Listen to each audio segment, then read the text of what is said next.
des panafricanistes qui luttent pour la réhabilitation du savoir et de la culture africaine. C'est une définition inachevée, sommaire. On aura le temps avec la confrontation de donner plus de contenu. Donc, avant de céder la place au premier intervenant, et à ma qualité de petit modérateur de passage, en attendant qu'Agué me remplace, je vous rappelle que, en tant qu'Africain d'abord, si je vais être honnête sur le plan intellectuel, je ne peux pas nier l'évidence selon laquelle l'Afrique a été bousculée dans son savoir et dans sa culture par des religions dites monothéistes. C'est une vérité incontestable, parce que nos ancêtres, 300 ans en arrière, on ne connaissait ni le christianisme ni l'islam. Donc il y a des religions dites monothéistes qui sont venues bousculer nos habitudes culturelles. Et beaucoup d'Africains y ont embrassé. À un moment donné, il y a un autre groupe africain qui remet en cause ce qu'ils appelleraient agression venue d'ailleurs. Et ils ont décidé de réhabiliter l'Afrique à travers son savoir, à travers sa culture. Merci. En face d'eux, ceux qui ont aussi embrassé les religions monothéistes qui sont venus d'ailleurs estiment que venir parler de réhabilitation de la culture et du savoir africain, c'est faire fausse route. Sur cette base, on ne peut pas dépasser des individus sans les avoir écoutés. C'est pour ça que ce soir, les deux groupes sont là pour échanger.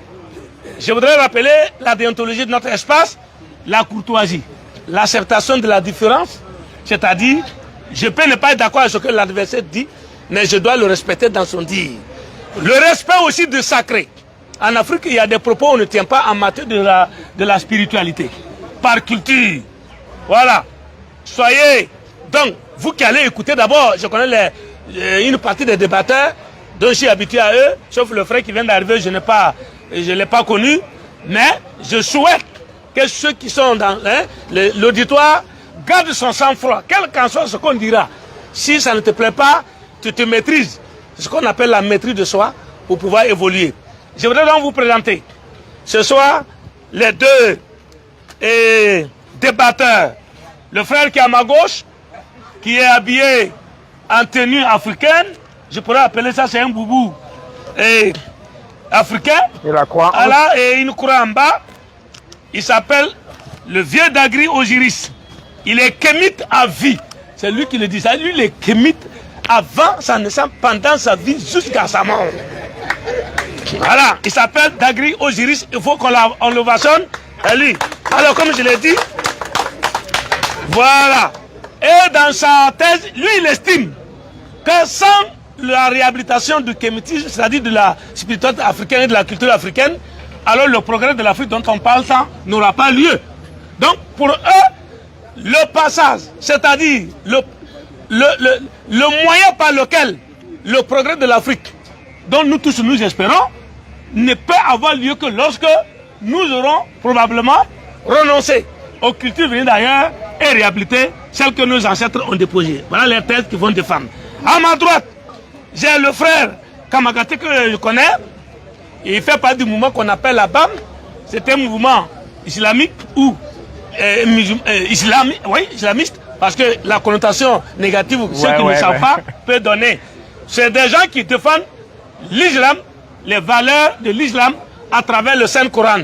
Et chaque fois quand j'ai l'occasion, ils viennent ici. On a échangé pendant plusieurs années. Donc lui va défendre la thèse de l'islam. Est-ce que l'islam peut nous permettre d'aller au développement, au progrès et à la science, sachant que selon la thèse de vos adversaires, elle ne vient pas des Africains nous-mêmes, mais c'est venu d'ailleurs. Alors lui défendra cette thèse-là. Après, comme quoi, il y aura des questions. Après 2 ou 3 interventions de chaque groupe, il faut qu'on passe aux questions et aux réponses. Comme ça, ça va donner un plus de contenu. Plus les questions sont pertinentes, les réponses apportées permettront à ceux qui écoutent d'agrandir ou bien d'accroître leur savoir. Je vais donc inviter le premier intervenant, c'est le frère Osiris. Et je crois 10 minutes c'est suffisant. 5 minutes pour l'introduction. Okay. C'est une introduction, 5 minutes. Et après, le frère Kamagaté aussi prendra 5 minutes. Après, nous allons voir dans le développement, il faut donner plus de temps afin que les échanges aient lieu. Sur ce, je voudrais que vous ovationnez d'abord les deux débatteurs et ainsi je vais donner la parole au frère Osiris d'Agri. Il est 14h30, donc dans 5 minutes. Alors, merci beaucoup.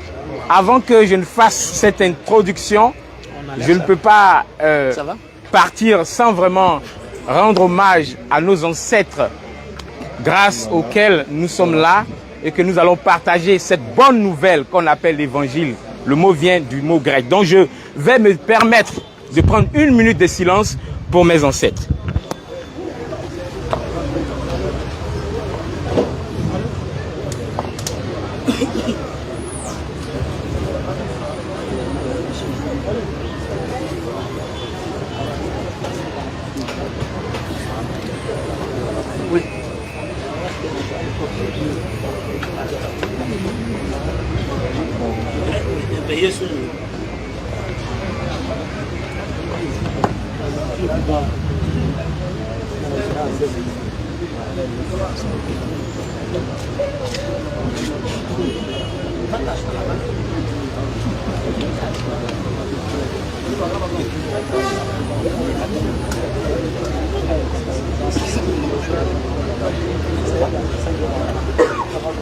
Voilà.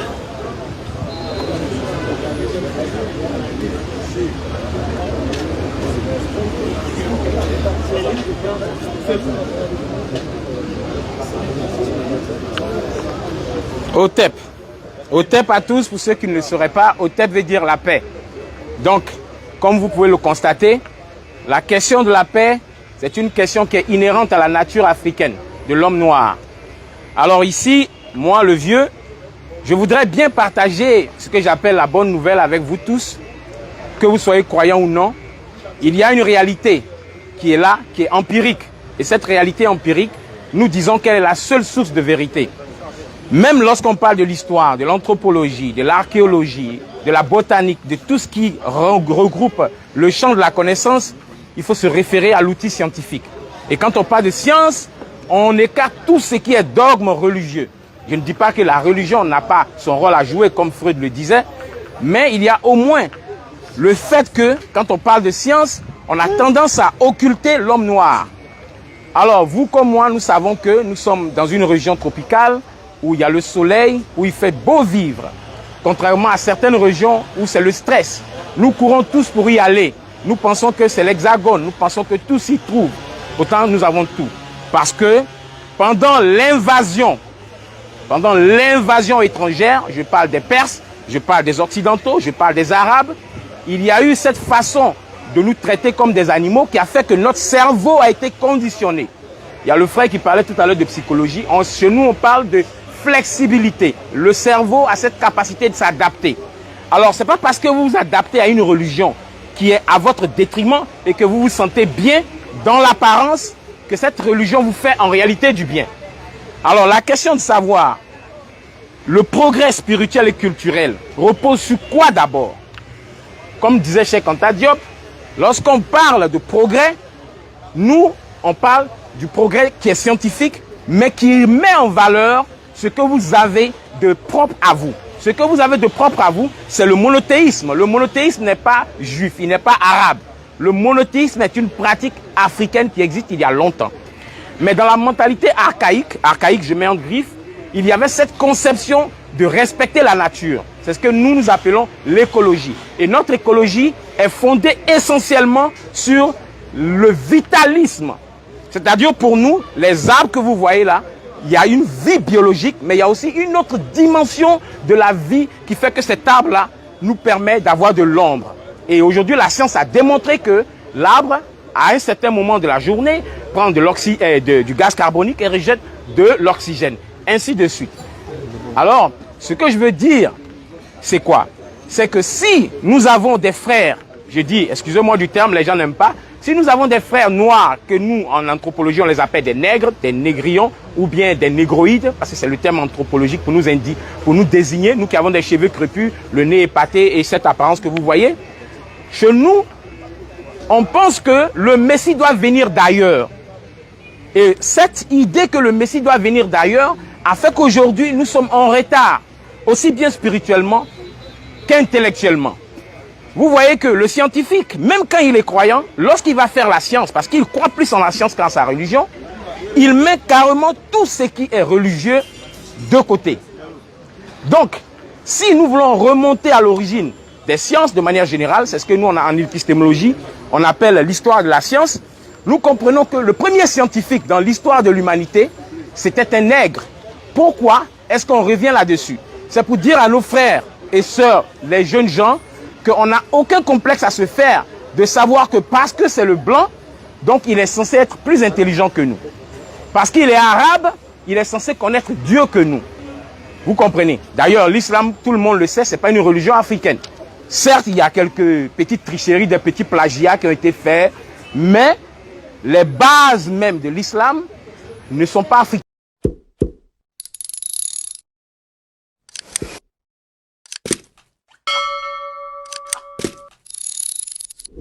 Okay, les Quand... 5 minutes sont consommées. Merci. Je pense que merci pour l'introduction. On va passer au frère Kamagaté pour son introduction. Donc, alhamdulillah, thumma salatu wa salamu ala rasulillah. Rabbi shrah li sadri wa yassir li amri wa hlul uqdatan min lisani yafqahu qawli. A'udhu billahi minash shaitanir rajim. Bismillahir rahmanir rahim. الله لا إله إلا هو الحي القيوم لا تأخذه سنة ولا نوم له ما في السماوات وما في الأرض من ذا الذي يشفع عنده إلا بإذنه يعلم ما بين أيديهم وما خلفهم ولا يحيطون بشيء من علمه إلا بما شاء وسع كرسيه السماوات والأرض ولا يؤوده حفظهما وهو العلي العظيم. Allah subhanahu wa ta'ala, nous lui rendons grâce. Nous le remercions et nous souhaitons la bienvenue à notre frère parce qu'il n'est pas ici. Lui c'est un Américain. Donc il a parcouru tout ce kilométrage pour ses vacances, mais aussi pour essayer de confronter sa vérité et la nôtre. Je rappelle, pour ceux qui ne le sauraient pas, que lui et nous avons eu des échanges, enfin un échange au niveau de la gare de Bassam, et ceux qui veulent en savoir plus, qu'ils aillent sur notre page YouTube et Facebook, les élèves d'Abdul Majid, ils sauront ce qui s'y est passé. Voilà, ça c'est pour la petite histoire. La deuxième chose, c'est que fréquemment sur le réseau qu'on appelle TikTok, voilà, nous nous confrontons là-bas. Et là encore, on sait, voilà, qui vaut quoi. Alors, maintenant, gens d'ici, qui seraient témoins, n'est-ce pas, de l'argumentation de part et d'autre, soyez salués, tendez l'oreille, aiguisez, n'est-ce pas, votre arme de discernement. Soyez sans pitié envers celui qui va essayer de vous marmailler. Soyez sans pitié envers les arguments faiblards. Soyez sans pitié envers les arguments qui tendront à se foutre de votre intelligence. Le disant, je suis concerné. Si mes arguments sont faibles, soyez sans pitié. Et par moi, soyez sans pitié vis-à-vis de ma religion. Parce que personne ne m'a envoyé pour venir défendre ma religion. Je me mets là de mon propre chef et c'est sûr que c'est une responsabilité que je prends de défendre ma foi. Et je cours le risque, si je me casse la figure, d'exposer ma religion au mensonge ou en tout cas à toutes sortes de railleries. Donc soyez sûr que celui qui est en face de vous, vous respectera dans son argumentation, vous respectera dans ce qu'il vous proposera. Ceci étant dit, parlant de l'aliénation, de l'annexion, de l'esclavage, de la soumission et autres, ceci n'est pas nouveau. Ça n'a jamais été nouveau. Les peuples naissent, on est dans la psychologie maintenant, des organisations. Les peuples naissent, grandissent, atteignent leur apogée, se révoltent ou meurent. Ça a été le cas pour ce que Cheikh Anta Diop appelle la première civilisation égyptienne. Ça a été le cas pour elle. Ça a été le cas pour la civilisation grecque. Ça a été le cas pour la civilisation romaine. Ça a été le cas pour la civilisation perse. Ça a été le cas pour toutes les civilisations et les grandes nations qui sont venues par après. Pourquoi? Parce que pourquoi on parle d'une grande civilisation, l'annexion fait partie, n'est-ce pas, des critères pour parler d'un grand peuple. Si par exemple, si on était dans cette même époque, si la Côte d'Ivoire n'est-ce pas, voulait être un grand peuple, une grande nation, la Côte d'Ivoire devrait alors annexer le Mali, devrait annexer, ou en tout cas soumettre le Mali, soumettre la Guinée, soumettre tous les pays limitrophes. Et dans sa soif de souveraineté et de grandeur, devait même soumettre la France. C'était comme ça avant. Alors si quelqu'un dit autre chose aujourd'hui, c'est faire preuve soit de malhonnêteté ou en tout cas d'ignorance. Très bien. Ceci étant dit, l'islam c'est une religion. Cette religion a pour objectif d'aider l'être humain dans son parcours mondain. Ça veut dire qu'en l'islam, tu as le règlement social, d'abord le règlement spirituel qui te dit qui tu es, qui est ton Seigneur, quelle relation tu dois avoir avec ton Seigneur. Ça c'est un. De façon, on va dire horizontale, entre nous-mêmes les humains, l'islam régit la vie en société à travers des lois qu'on appelait la charia. Et la charia est mal comprise, elle est comprise par beaucoup comme étant le fait de couper la main. Certes, ça fait partie de la charia, mais c'est une sanction liée à la loi charia. Sinon, le mariage, le baptême, entre musulmans, quand tu fais quelque chose qui n'est pas correct vis-à-vis des textes musulmans, on dit que tu es allé contre la charia. C'est-à-dire que la charia, ce n'est rien d'autre que la juridiction, l'ensemble des règles et des lois qui constituent, on va dire, le corpus, comment je vais dire ça, en tout cas de lois de l'islam. L'islam, en tout cas toutes les religions, fort de ce caractère, vont s'exporter. Sourate 3, verset 110. Vous êtes la meilleure des communautés. Quand on est sujet pour les hommes, vous appelez au bien, vous interdisez le mal et vous croyez en Allah. Sourate 3, le verset 104 ou 103. 103. وَلْتَكُمْ مِنْكُمْ أُمَّةٌ يَدْعُونَ إِلَى الْخَيْرِ وَيَعْمُرُونَ إِلَى الْآخِرَةِ. Allah dit que soit issu, non? Tu es? Que soit issu parmi vous. Oui. Une communauté. Oui. Qui appelle au bien. Oui. Ordonne le convenable. Et interdit le blâmable. Oui. Alors, voilà ce qui s'est passé. Merci, les 5 minutes sont...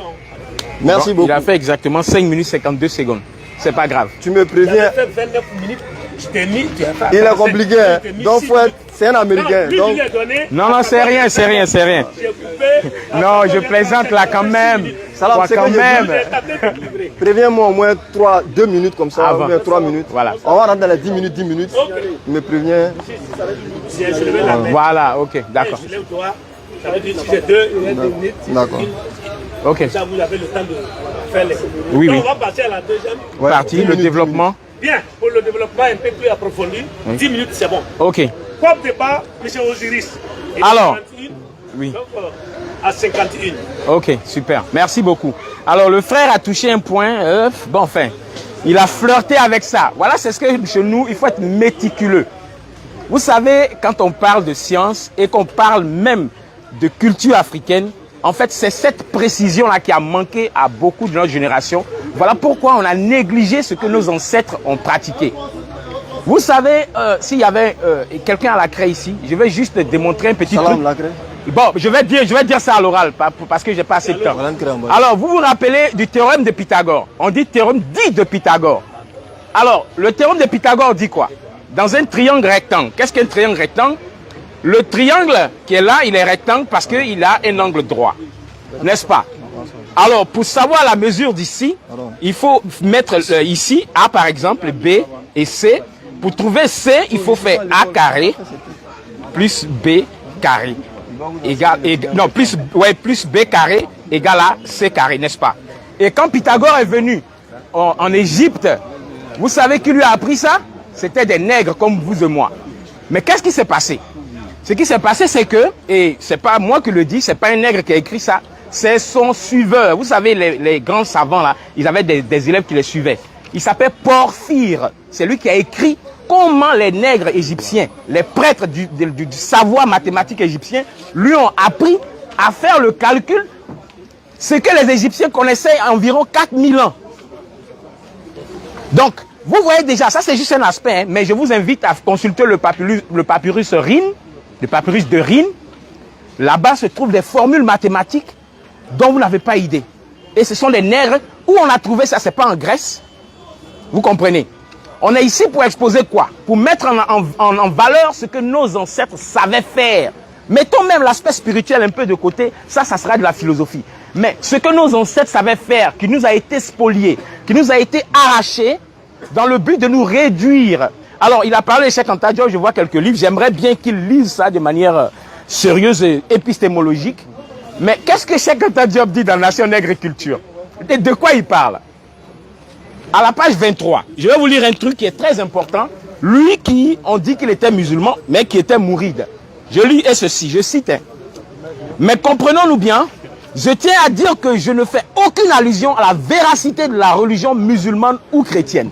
L'homme qui est scientifique, quand il veut avoir affaire à la vérité et qu'il veut exposer les choses, il procède de manière scientifique. Et donc Imhotep, je dis bien Imhotep, c'était le premier inventeur, le plus grand savant qui était de la 3e dynastie, sous le pharaon Djoser. C'est lui qui a inventé, je dis bien inventé, les premières formules. Alors c'est lui que même les Grecs adoraient. Les Grecs dont on parle aujourd'hui, on parle des Thalès, des Anaximènes, Anaxagore et tout cela. Ils sont allés apprendre avec eux. Il y a des archives, il y a des preuves. Ceux qui en veulent, venez, je vais vous en procurer. Alors, quand il effleure l'histoire pour dire qu'à un moment, il y a des peuples qui connaissent l'apogée qui tombe, non.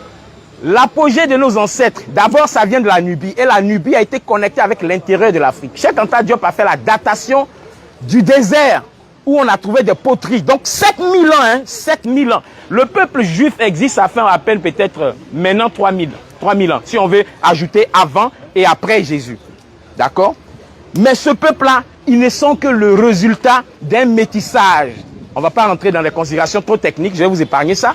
Donc, pour revenir à cette idée que si nous voulons rejeter absolument ce que nous avons, ce que nos ancêtres connaissaient, lorsque ma grand-mère, lorsque j'ai une hémorragie, je me blesse avec la machette, elle n'a pas de formule chimique ou quoi que ce soit. Elle dit, prends cet arbre, mets sur la plaie et que ça arrête l'hémorragie. Vous voulez que je dise que non, ça c'est pas scientifique et que c'est parce que l'autre, il est dans un laboratoire à longueur de journée que lui, il est scientifique. Voilà le problème. Alors, on a cette tendance-là, surtout ces religions dites révélées-là, ont cette manière-là, cette manie, je dirais manie parce que c'est un peu rusé, mais ça ne tient pas la route, de faire croire que quand c'est un Africain qui produit quelque chose de productif, quand c'est un Africain qui produit quelque chose de productif, c'est soit de la sorcellerie, ou soit c'est au contact des Blancs. Cheikh Anta Diop l'a encore montré que si les Blancs avaient la science, ils auraient créé les pyramides en Grèce, ils auraient créé les pyramides à Rome, mais il y a plus de pyramides en Nubie qu'en Égypte comme en Grèce. Vous comprenez? Donc ceci pour dire que il est très important de d'abord reconnaître votre africanité, et cette africanité, en partant sur une base purement scientifique, l'adopter, l'embrasser et l'accepter. C'est ça la vérité. Alors, lorsqu'un individu vient me dire que lui, son prophète vient de l'Orient ou bien de l'Asie, j'ai l'impression qu'il perd sa personne. Et vous connaissez le mot aliéné. Le mot aliéné vient du mot latin alienus. Alienus, ça veut dire quelqu'un qui est étranger à lui-même. Quand on dit étranger à lui-même, ça veut dire que il a perdu sa capacité de réfléchir par lui-même et dont ses capacités intellectuelles sont corrompues. Corrompues par quoi? Par une sorte de croyance qui est fondée sur de rien. Comme Cheikh Anta Diop le dit souvent dans de l'antériorité et la civilisation nègre, il dit que lorsque vous n'utilisez pas la science, vous comportez, ou bien votre argumentation est comme une pyramide qui repose sur le sommet. Vous voyez la pyramide, le bas est grand et puis le haut. Donc c'est comme ça votre argumentation est constituée. Alors moi je ne peux pas dire que vous n'avez pas le droit de croire en ce que vous voulez. Mais ce n'est pas, comme je l'ai dit au préalable, ce n'est pas parce que vous êtes confortable dans votre croyance et que vous cherchez à justifier. Il a parlé de la charia. Je n'ai pas envie d'entrer dans ces considérations parce qu'il y a plein de versets qui montrent à quel point le Coran lui-même, il est contre l'humanité d'abord. Alors, si vous voulez, je vais juste effleurer ça parce que je ne veux pas qu'on rentre dedans. C'est parce que vous allez vouloir rester là-bas, essayer de marmailler. Mais je vais juste citer. Il y a le verset, la sourate 9, verset 29, je crois. Je l'ai noté ici. Et vous-même, vous connaissez ce verset-là. On vous cite ça tout le temps, mais vous trouvez toujours de quoi dire. Qui dit quoi? Écoutez bien, je ne sais pas, vous l'avez, si quelqu'un peut lire ça. Vous ne l'avez pas? Ok, bon d'accord. Je vais pas, je l'ai, en fait, j'ai pris la note en anglais, donc je ne voudrais pas vous emmerder avec ça. Mais c'est dit, combattez Ceux qui ne croient ni en Allah, ni en son messager et qui ne font pas quoi à la salade, c'est pas dit combattez ceux qui vous combattent. C'est pas dit combattez ceux qui vous attaquent. C'est pas dit combattez ceux qui vous violentent. Il y a plein de versets pour expliquer ça. Peut-être qu'on va rentrer dans d'autres considérations, mais je reviens à mon idée parce que je suis là pour défendre la connaissance ancestrale.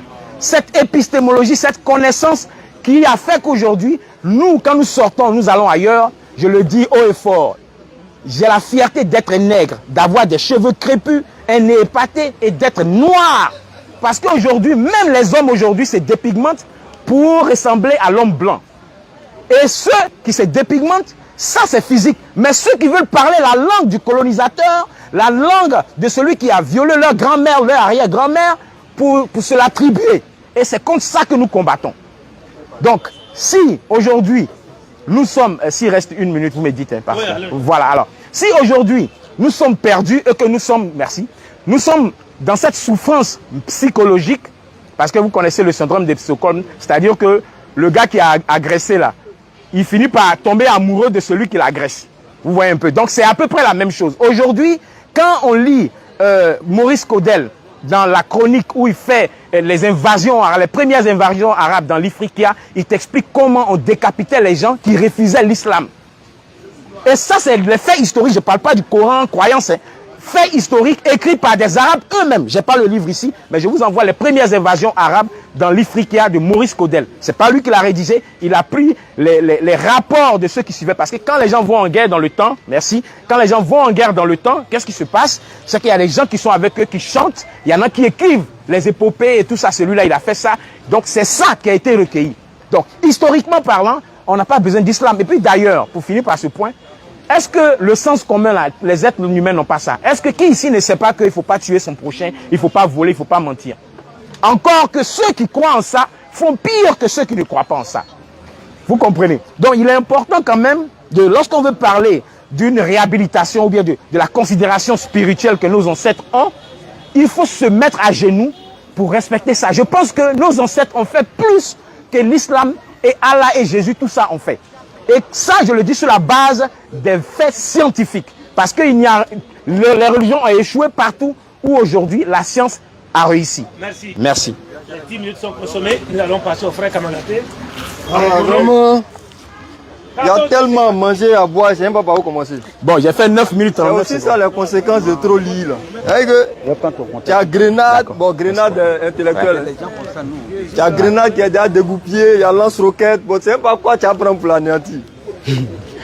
Bon, j'ai l'embarras du choix, je vais me lancer. Vous savez, décomplexez-vous, chers Africains. Le passé appartient au passé. On s'inspire du passé pour construire l'avenir. Mais on ne reste pas dans le passé pour ce qu'il est. Non. Oh, okay. Tous les peuples de la Terre ont connu des tragédies. Le Japon a connu Hiroshima.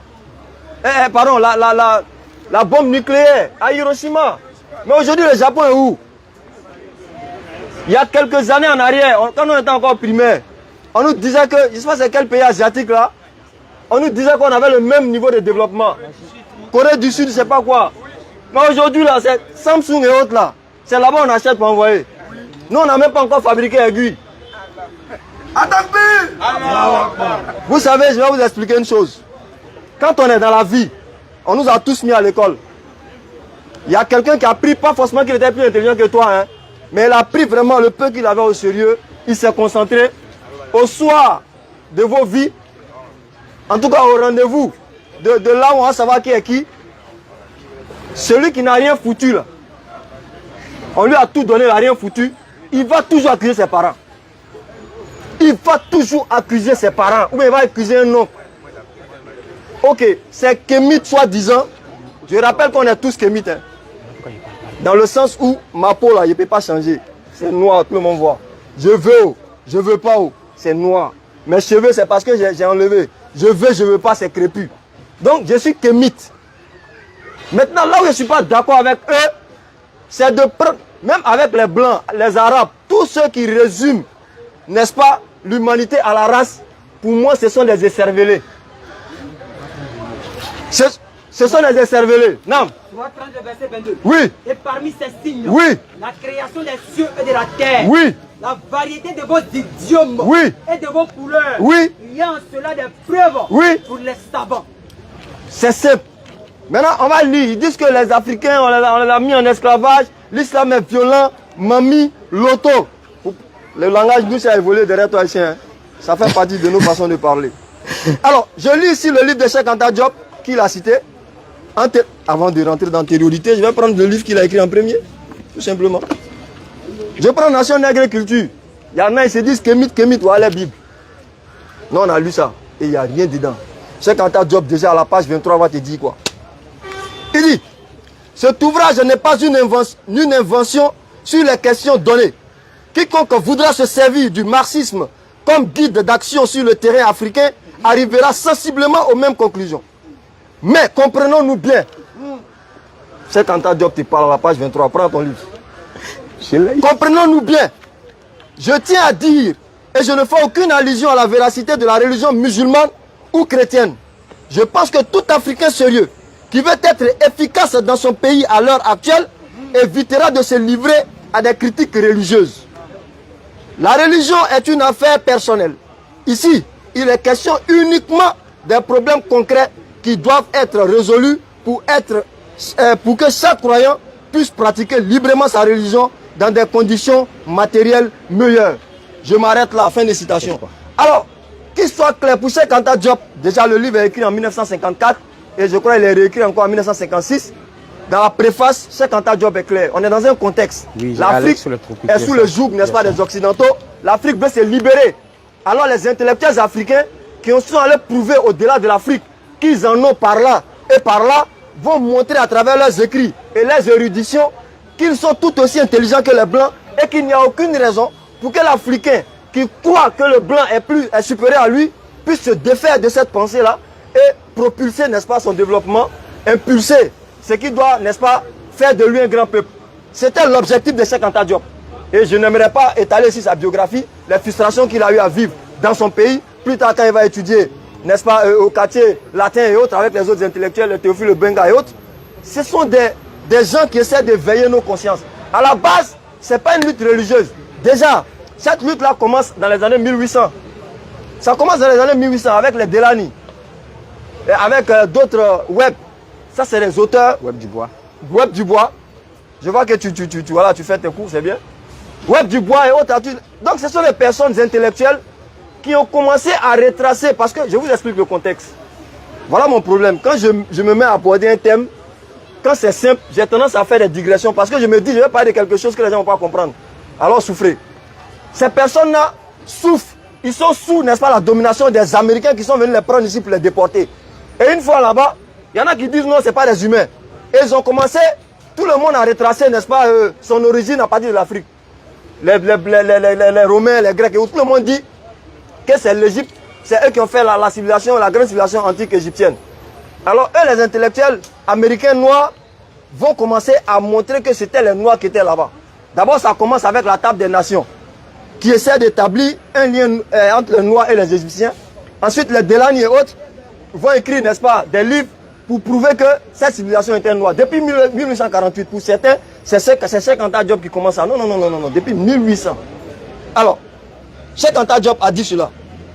Maintenant, je me pose la question, lui s'appelle le roi Osiris, le vieux Osiris. C'est un nom égyptien. C'est le vieux, ouais, Osiris. Il y a barbe blanche, il n'a pas barbe blanche. Alors, juste pour te taquiner, je lis ici, dans un autre livre de Cheikh Anta Diop, ça c'est la petite grenade ou bien Bangé comme on est, voilà. Antériorité des civilisations nègres. Alors, antériorité des civilisations nègres, mythe ou historique. Cheikh Anta Diop, ma pensée personnelle sur Cheikh Anta Diop, c'est que ses écrits pour moi sont des écrits de guerre. Et il y a peu de réfutations sur lui. J'ai fait mes recherches, j'achète des livres. J'ai peu de réfutations sur Cheikh Anta Diop parce que j'ai vu quelque part que ses compères à l'époque ne le prenaient pas trop au sérieux. J'ai même vu l'écrit d'une femme, une scientifique, qui dit que les paradigmes qu'il utilise, son postulat, ses méthodologies ne sont pas assez scientifiques pour qu'elle réponde. Mais ce monsieur était très prolixe, il écrivait beaucoup. Et il a écrit, ses écrits sont là. Ceux qui ont voulu contester ses écrits ont été traités, n'est-ce pas, de racistes. Donc c'est dans un contexte où le gars a parlé, personne ne veut le contredire. Très bien. Je prends alors la page 28 de son livre Antériorité de la civilisation nègre. Il ressort de l'examen de diverses représentations que l'Égypte devait alors être peuplée d'une race nègre ayant asservi les quelques éléments proto-européens et sémites. Ils ont fait quoi? Ils ont asservi, en d'autres termes, ils les ont rendus esclaves. Alors, je continue ma lecture. Des rois proto-dynastiques et même dynastiques, 2 minutes. Bon là, je prends... Alors, ces ressortissants sont toujours représentés avec des attributs incontestables de chefs qu'on chercherait en vain sur les représentations des autres races qui apparaissent toutes comme des éléments étrangers asservis. Et je cite ce livre-là pour montrer que les Égyptiens, au sommet de leur gloire, n'est-ce pas, à l'heure où ils rayonnaient, ils asservissaient tout le monde. Ils ont asservi tous ceux qui n'étaient pas noirs, d'après Cheikh Anta Diop, comme eux. Maintenant, d'où ils sortent? Mais ça n'a pas empêché ces peuples-là plus tard. J'ai même dans Nation Nègre Culture, j'ai même pas trouvé la page. Aujourd'hui, quand vous partez en Libye, là, on trouve que les Libyens sont durs, ce sont les plus esclavagistes. Dans ce livre-là, on dit que les Égyptiens voyaient les Libyens à l'époque où ils étaient au sommet aussi comme des animaux. Ils les voyaient comme des animaux.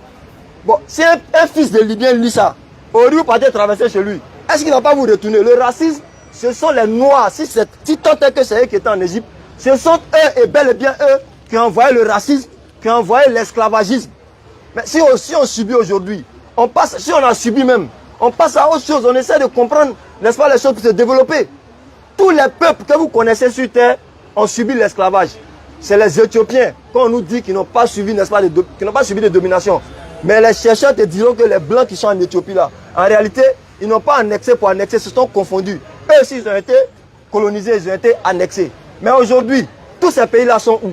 La France, développée, les États-Unis, développés, le Japon, développé, la Chine, développé.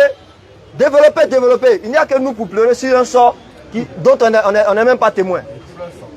Dans le prochain temps, je vais encore donner comment nos parents ont rendu d'autres esclaves, mais ça n'a pas empêché ces peuples-là d'être ce qu'ils sont aujourd'hui. Merci. Bien. À votre attention, ok. je vais demander Trop de choses, vraiment. au frère Agué de prendre la relève pour que mon temps, le temps qu'il m'a imparti, c'est 10 minutes. Donc, voilà. Tu mets ton chrono, il a 10 minutes. Ça peut partir? Moi-même, je chronomètre aussi souvent. Prêt? Oui, c'est lui, il est prêt. Ok, super. Alors, vous voyez qu'il a survolé. C'est ce que je disais tout à l'heure. Il y a cette façon de distraire l'auditoire. C'est-à-dire, il survole, il fait des lectures, il survole. Ils ont cette habitude de dire, ah ouais, vous ne lisez pas tout le Coran et tout ça. C'est ce qu'il vient de faire. Vous savez, quand vous parlez de Cheikh Anta Diop, je suis tellement en paix parce que c'est le monsieur qui n'a pas voulu faire comme vous. Parce que vous êtes en train de prôner une religion. Vous dites que la vérité là se trouve dans l'islam. Et nous, qu'est-ce que le sujet dit? Parce que je vais ramener au sujet d'abord avant de lire les écrits de Cheikh Anta Diop. Et pour être franc avec toi, il n'y a pas que Cheikh Anta Diop que j'ai lu concernant l'égyptologie. En effet, il y a eu 2 types. Et je vous, j'ai pas le livre ici. C'est un ouvrage qu'il a rédigé et qui parlait de 2 types d'esclavage. Il y a il y a 2 types d'esclavage. Il y a le mode de production qu'on appelle AMP, c'est-à-dire c'est le type d'esclavage, le type de gouvernement à mode asiatique qui permettait aux gens d'avoir des gens qui travaillent pour toi. D'accord? Et donc, on nomme ça de l'esclavage. Et vous savez qu'il y a eu des ramifications qui ont été faites au niveau des mots et tout évolue. Mais bref, je ne vais pas m'attarder là-dessus. Ce que je voudrais qu'on comprenne, d'abord, c'est que si on doit parler de Cheikh Anta Diop, il faut parler de lui. Les gens comme Cheikh Anta Diop, on n'en trouve pas. C'est-à-dire, dans 5000 ans, c'est là qu'on peut trouver un gars comme Cheikh Anta Diop. Donc, on ne peut pas parler de lui comme si... Voilà. Mais bref, je voudrais préciser une chose. C'est-à-dire que, actuellement où nous parlons, ce n'est pas une question des pays qui sont développés actuellement. Les raisons qui ont fait que la France est développée, c'est parce que l'islam ne domine pas là-bas. Dites-moi un seul pays qui a atteint le développement comme la Chine, le Japon, les États-Unis, la France, la Russie, qui ont adopté l'islam comme religion officielle. Et là, on va partir de là et puis on va voir si mathématiquement parlant, sociologiquement parlant, ce que vous dites, ça coïncide avec. tous les peuples, les nations qui ont évolué se sont assis sur leur propre paradigme spirituel. Et spirituellement, mais culturellement. Regardez aujourd'hui, même la Chine n'a pas de religion. Hein. On parle du bouddhisme, mais le bouddhisme est venu de l'Inde. Avec Gautama Siddhartha, qui est passé par le Tibet, et puis après c'est devenu une religion officielle là-bas. Le confucianisme, ce n'est pas une religion, c'est une philosophie. Ils se sont fondés sur leur propre culture, et puis c'est de là qu'ils sont partis en respectant leur dogme à eux. Maintenant, comme moi, un nègre, je dis non, que mes ancêtres là, Akhenaton, on le connaît comme le père du monothéisme, il a dit qu'un seul Dieu. Donc ce n'est pas l'islam. Même si vous ne voulez pas croire ça, c'est les écrits qui disent ça. Mais je vais juste vous lire un petit passage, comme il veut qu'on lise Cheikh Anta Diop, et ça m'excite tellement que je vais lire seulement ce que Cheikh Anta Diop dit. Hein. Voilà. Vous avez ça, non? Si vous voulez, vous pouvez prendre. Hein. Voilà. On va lire ensemble. Alors, le titre, c'est à la page 145, vers une idéologie politique africaine. Vous entendez, idéologie politique africaine? Ça veut dire que chaque peuple, Russe, Chine, Japon, ont leur idéologie, leur manière de vivre à eux. Ils n'ont pas eu besoin d'aller chercher un Mahomet quelque part pour dire viens être chef chez nous. Ils n'ont pas aller chercher un quiconque là-bas pour dire viens être chez nous. Il dit vers une idéologie politique purement africaine, fondée sur la façon dont nous voyons la vie. Je lis.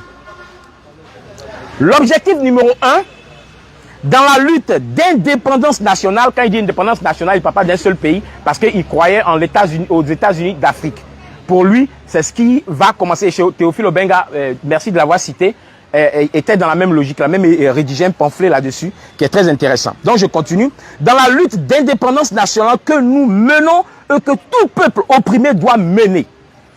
On n'a pas dit que, parce qu'on parle de l'histoire, donc on se plaît dedans. Il dit ça même ici. D'accord? Parler de Cheikh Anta Diop, c'est passionnant. Il dit ça même ici. Mais je continue.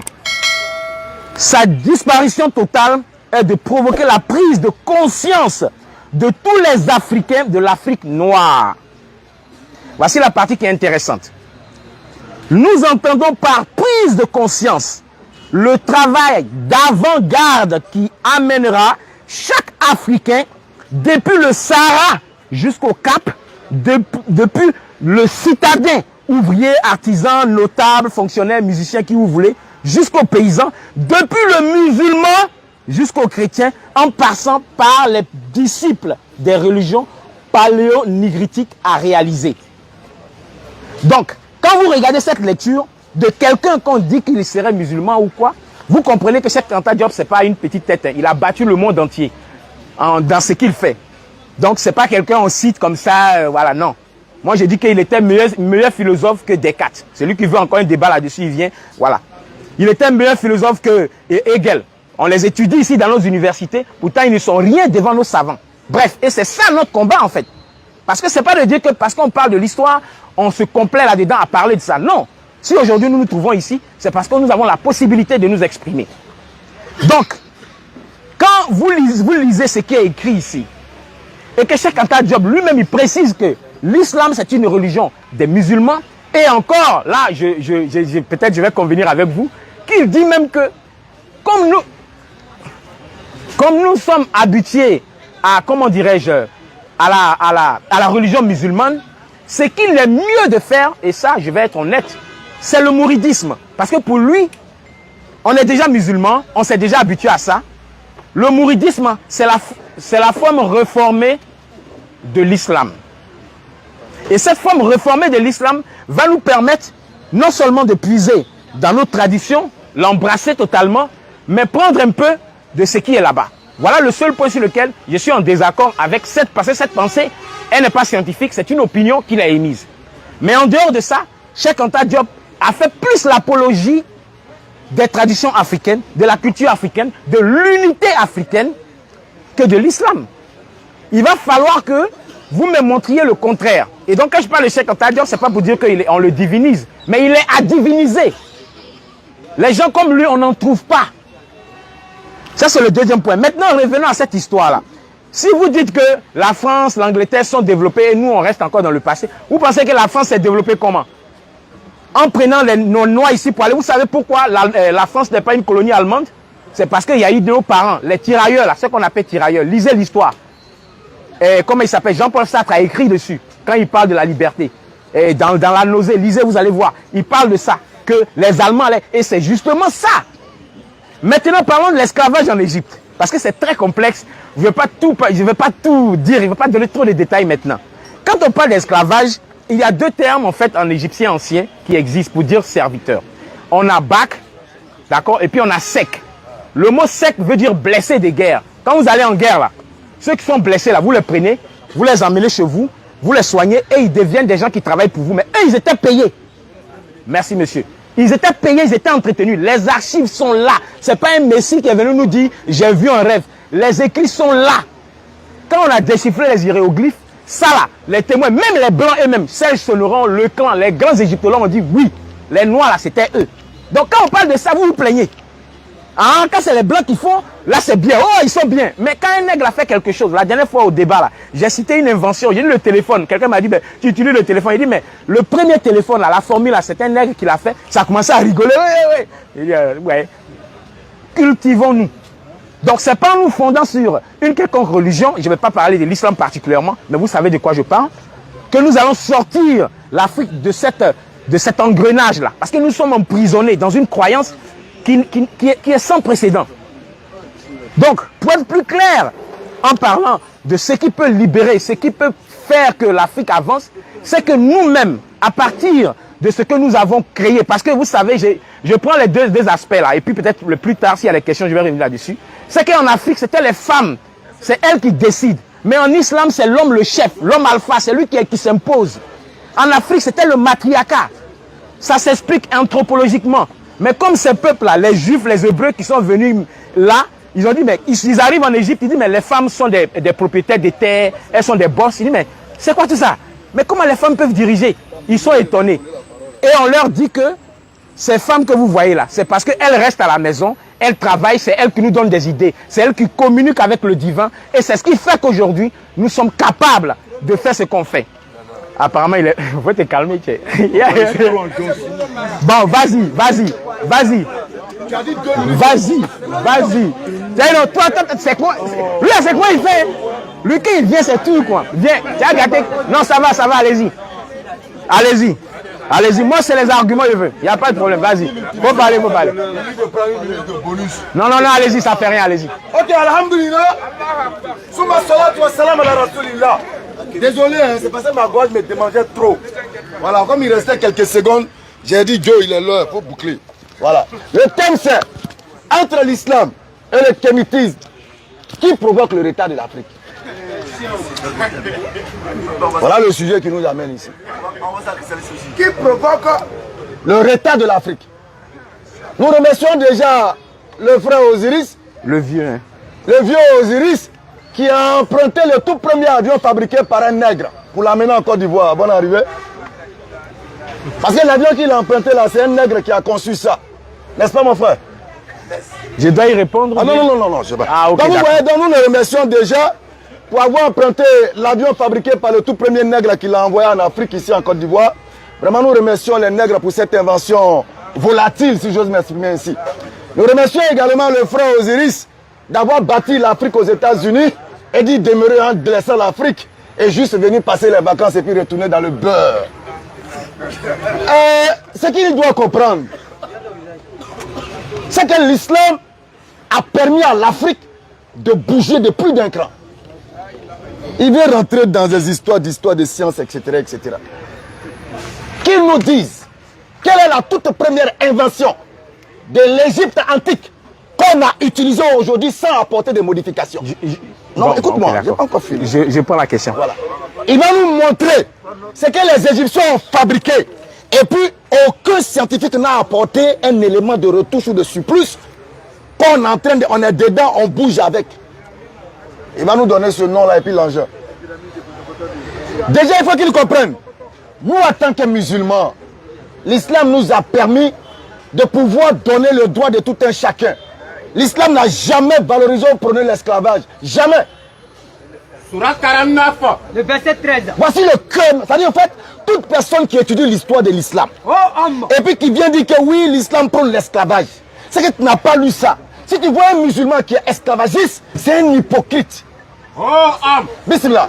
Oh homme. Non. Nous vous avons créé d'un mâle Nous vous avons créé des mâles et d'une et femelle. d'une femelle. Et nous avons fait de vous des nations et des tribus. Pour que vous vous esclavagisez. Que vous vous entreconnaissiez. Alors le meilleur c'est qui? Le plus noble d'entre vous auprès d'Allah, c'est le plus pieux. Déjà eux, dans leur posture d'africanité, ils sont en train de retourner à une forme d'esclavagisme intellectuel en voulant établir une supériorité de l'homme noir sur toutes les autres races.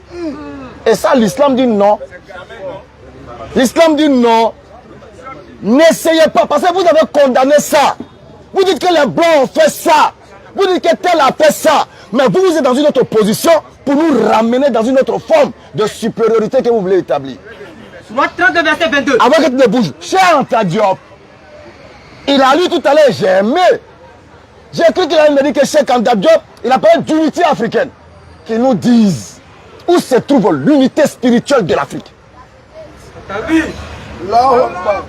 Chaque peuple, chaque religion, et pardon, chaque région a sa culture dans le culte unique à eux. Tu nous parles de quelle unité? Donc Cheikh Anta Diop ne parlait pas de religion. Et lui-même, il a bien signifié politique. Ça a été lu. Politique et non religieux. Donc il n'y a aucune uniformité dans le culte. Ce qui veut dire que si un peuple utilise des hommes pour faire des sacrifices humains et qu'un autre ne l'utilise pas, tu ne peux pas leur interdire ça. Chacun demeure dans son culte, dans un bouhaha spirituel. Sourate 30. Allah dit quoi? Le verset 30. Bismillah. Dirige à tout un être. Pendant que l'islam appelle à l'unisson des cœurs, parce que lorsque les cœurs sont unifiés vers Dieu, alors on marchera tous selon un seul principe, celui de plaire à Dieu et non de plaire aux hommes. Dirige tout un être Non. vers la religion exclusivement pour Allah. Telle est la nature qu'Allah a originellement donnée. Mais quand Mohammed rentrait chez les Arabes, quand il commençait sa prophétie, quel était l'état d'esprit de ce peuple-là? Barbare, tueur d'enfants, ils tuaient leurs filles, des ivrognes, des gens de mauvaise vie. Mais il a réussi à les éduquer avec la parole divine. Sourate 21, le verset 107. Et nous t'avons envoyé ta miséricorde pour l'univers. Il a dit oui, qui ne sait pas que tuer son prochain est mauvais. Ce n'est pas ça. Le fait de savoir ça, c'est pas ça qui est important. Je sais que tuer mon prochain est mauvais. Je sais que voler le bien de mon prochain est mauvais.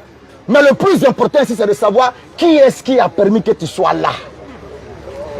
Il dit, Akhenaton a parlé de Dieu unique.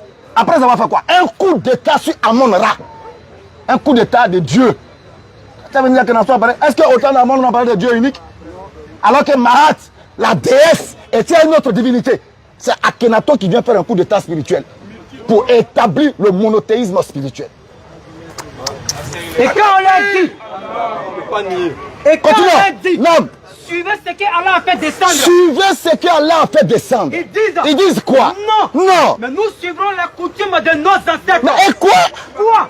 Et si les ancêtres n'avaient rien raisonné, et s'ils n'avaient pas été dans la bonne direction. Et quand on l'a dit. Alors, comme il parle de développement, il parle de sociologie.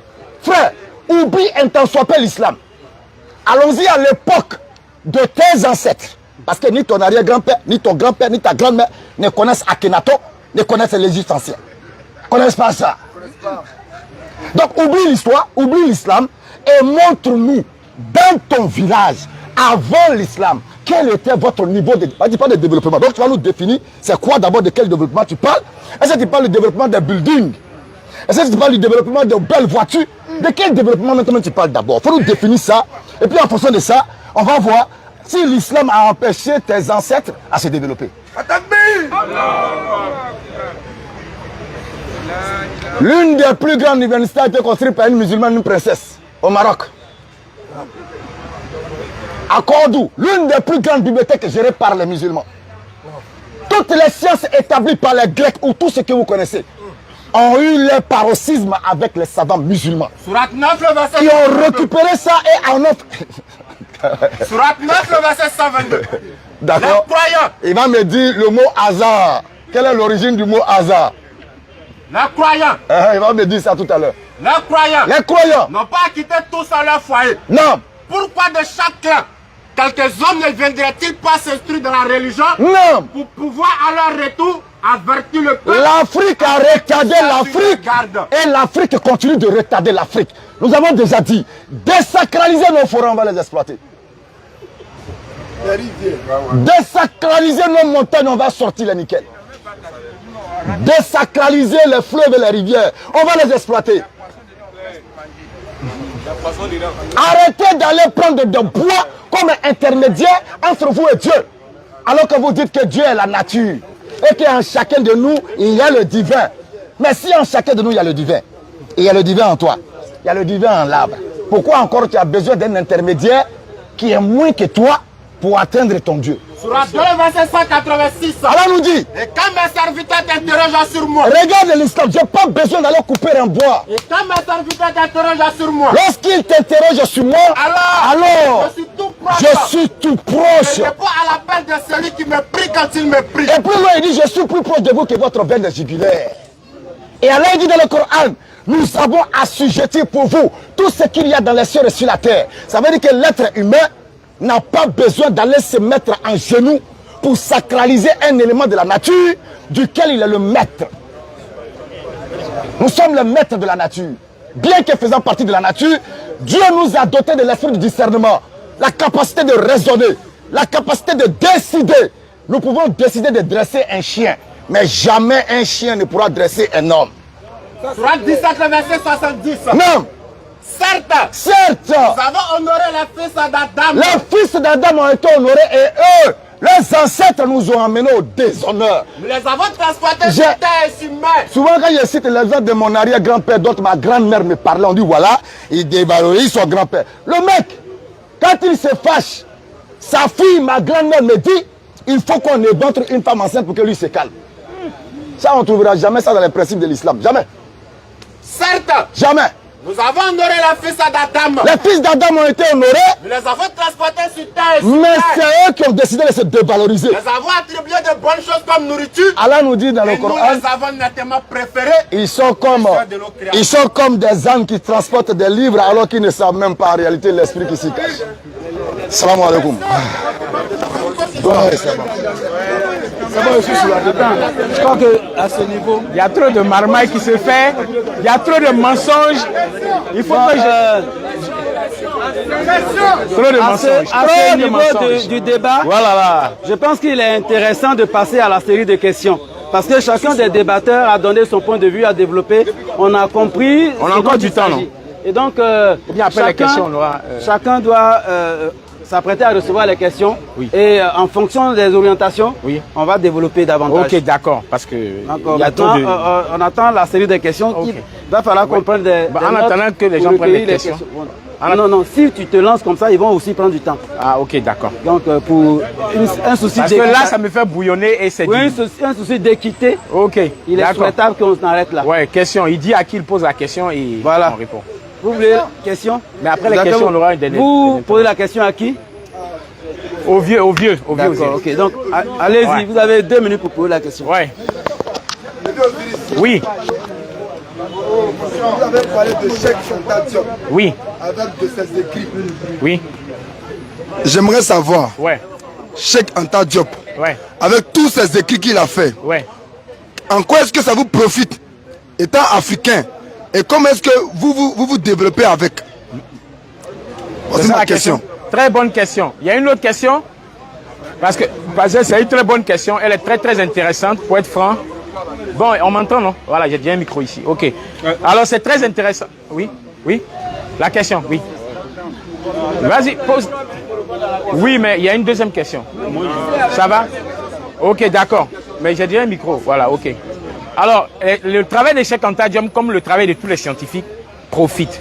Alors, quelqu'un disait que la science, c'est-à-dire nous sommes juchés sur les épaules de nos ancêtres. Par exemple, toi qui es là, tu es la représentation de ton papa. C'est-à-dire que tous les traits, les qualités comme les défauts que ton père a, tu les as. Donc la science fonctionne comme ça. C'est un travail qui est dynamique. Quand on dit dynamique, c'est-à-dire que Cheikh Anta Diop, pendant que les autres ont théorisé cette idée de l'antériorité des civilisations, lui, il a prouvé ça scientifiquement. Donc le travail scientifique qu'il a fait, il dit même lui-même, à l'Est sous le tropique et puis dans Nation d'agriculture, il dit que à l'heure actuelle de la science, voilà le résultat. Et il est important de nous donner l'appétit intellectuel. L'appétit, c'est le fait de vouloir manger. Donc l'appétit intellectuel, c'est le fait de vouloir savoir, de vouloir connaître. L'appétit intellectuel aux jeunes à venir. Et quand il parle d'appétit intellectuel, il parle de ce que lui-même il a dit, de rentrer en contact direct avec la science. C'est-à-dire que son travail nous sert, premièrement, de nous décomplexer, premièrement. Deuxièmement, ça nous sert d'appui, comme tous les savants. Il a posé une question, si ça me permet, puisque je suis encore dans le temps, de savoir quelles sont les inventions qui ont été faites depuis l'Égypte antique qui nous servent aujourd'hui. Ah là là, on ne va pas finir. On va commencer par ce que je vous ai prouvé tout à l'heure, le théorème dit de Pythagore. Aujourd'hui, les grandes architectures. Maintenant, je veux la preuver, je veux quelqu'un qui est à la hauteur. Parce que les débats où ces trucs-là. Je dis, cette invention-là est d'origine nègre. Ça nous sert aujourd'hui. Malheureusement, nous n'en profitons pas à cause de ce que vous savez. Il y a l'aspect politique, il y a l'aspect colonialiste. Le racisme dont on parle ne fait pas partie des commandements et des règles de la Mahat. Il faut qu'on se comprenne. C'est vrai, en Égypte, il y a eu des types d'esclavagisme. D'accord? Il y a eu des types d'esclavagisme, mais ce ne sont pas des choses qui entrent dans le cadre de la Mahat. Tu as dit qu'il y a eu la guerre des divinités. Bon, ça encore c'est faux, mais bon, c'est pas grave. Mais je réponds si je suis arrivé, vous me dites. Ok, d'accord. Oui. Oui. Chaque débatteur peut rebondir pour la même question. Voilà, ok, d'accord. Il n'y a pas de problème. Mais il y avait une deuxième question. Donc, non, on finit avec la première question. Ouais, vas-y, rebondis. Ah, il rigole. Non, mais vous sautez. Vous ne faites pas de débat. Si vous souhaitez rebondir sur la question, vous y allez. Vous sautez. Vas-y, mon frère. J'ai demandé au frère. Plusieurs écrits de Cheikh Anta Diop là. Oui. En quoi est-ce que ça vous profite? Oui. Et que si vous vous développez avec ça, comment est-ce que vous vous développez avec les écrits de Anta Diop là? Bon, je vais être plus comme par exemple, l'islam nous demande de ne point tuer nos enfants par crainte de pauvreté. Cet écrit-là, cette parole a été apportée par le prophète Muhammad. De ne point tuer nos enfants par crainte de pauvreté. Nous marchons avec et nous nous développons avec. Même si on est en galère, nos enfants ne sont pas des moyens pour lesquels on doit être riche. Donc okay. J'aimerais savoir, Cheikh Anta Diop, que vous citez avec ces écrits, oui. En comment est-ce que ça nous profite? Ça vous profite, oui. Et comment vous vous développez avec ces écrits? Oui, mais bon, en fait, je vais essayer d'être simple. Attends. C'est à moi qu'il a posé maintenant. C'est à lui, il dit qu'il reprend la question. Peut-être que la réponse ne lui a pas plu. En fait, ok, d'accord, ok, d'accord. Moi, je rebondis. Ouais, vas-y, ok. Alors, merci beaucoup, cher frère. Sa question est pertinente. En ce sens que, normalement, les écrits de Cheikh Anta Diop qui ont commencé à être écrits depuis 1954. Normalement, aujourd'hui, là, lui comme ça, là, il devait nous envoyer une petite bagnole. Ah, ça sort de mon usine. Ou bien ça sort de l'usine que vraiment, le prototype sur lequel Cheikh Anta Diop s'est basé, nous, on a concrétisé. Voilà le livre de Cheikh Anta Diop. Voilà, béni à son lot. Il n'y a pas un livre qui parle de ce genre de choses, non. Il n'y a pas un livre qui parle, n'est-ce pas, de comment l'Africain doit adorer les ancêtres. Il n'y a pas ça dedans. Cheikh Anta Diop, voilà ses livres, hein. Il peut nous sortir, on a les mêmes livres, qui nous sortent le livre de Cheikh Anta Diop, où il explique que les musulmans doivent, voilà le culte que vous devez faire, laisser le culte des occidentaux, voilà comment moi je fais, comme l'ont fait, comment on appelle ça, celui qui est décédé là, Omotunde. Omotunde, lui, il était dans la spiritualité africaine, il adorait des dieux africains, qu'il me montre un tel exemple avec Cheikh Anta Diop. Non, c'est eux qui ont fait de Cheikh Anta Diop les ancêtres méritants. Bref, l'Afrique, je vous explique une chose. Il n'y a pas un développement qui est réservé à l'Afrique ou un développement qui est réservé à l'Occident, non. La preuve, lui-même, il dit que ça vient d'Afrique. Il dit Pythagore, son théorème vient d'Afrique. Mais comment est-ce qu'aujourd'hui, le petit japonais prend ce théorème-là, il fabrique téléphone? Comment le petit américain prend ce théorème-là, il fabrique voiture? Pourtant, ça vient de chez toi. Coca-Cola, leur formule là, ils cachent ça. Il y a concurrence entre eux et puis Pepsi. Ils ont caché leur formule parce que s'ils ont délivré leur formule, d'autres personnes vont prendre pour s'enrichir. Mais vous dites que vous avez la formule. Mais les gens qui n'ont pas la formule ont le résultat de votre formule. Tiens. Au fait, il n'y a pas assez de chair sur la viande. Il n'y a pas assez de chair sur le morceau. Il a fait exprès pour ne pas comprendre la question. Et Kam l'a bien signifié. taurin vient de chez toi. Il a dépassé, hein. Moi je chronomètre. Non, Pourquoi je m'étais, c'est parce que... Non, il va continuer. Non, il fait pas bien son travail. Il fait pas bien... Non, tu peux rien dire, c'est pas que tu peux rien dire. Mais je veux lui préciser. Non, parlez, continuez. J'ai remarqué ça 2 fois, voilà pourquoi je souligne. Continuez, vous allez fuir. On n'a pas encore commencé. J'ai dit... Allez-y. Moi, je veux seulement qu'il sache que je chronomètre. Voici ça ici. Voilà. Une minute. Voilà. On a prévenu ceux qui étaient là. Hein? Vas-y. Parce que vous, en fait, ce qu'ils font, c'est du bruit. Vous avez prévenu. Non, vous ne fuyez pas. Je vous ai dit débat intellectuel, vous ne pouvez pas. Ok. Je vous ai dit ça. Vous avez cité le Coran. Hein. Je vous dis, amenez des éléments scientifiques, il n'y en a pas. Coran là, vous citez des trucs. Bon, allez-y, moi j'ai besoin... Il y a une question dans la foule encore, je dois remettre le micro. Bon, je vais savoir un truc. Est-ce qu'on aura à rebondir après? Parce que les questions là... Oui. Ok, d'accord, allez-y. Allez-y. Prends le micro.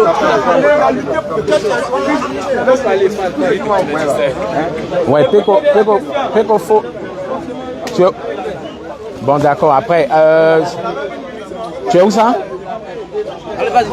Bon, moi je suis pas à la maison, il faut venir au plateau. Il faut venir au plateau à.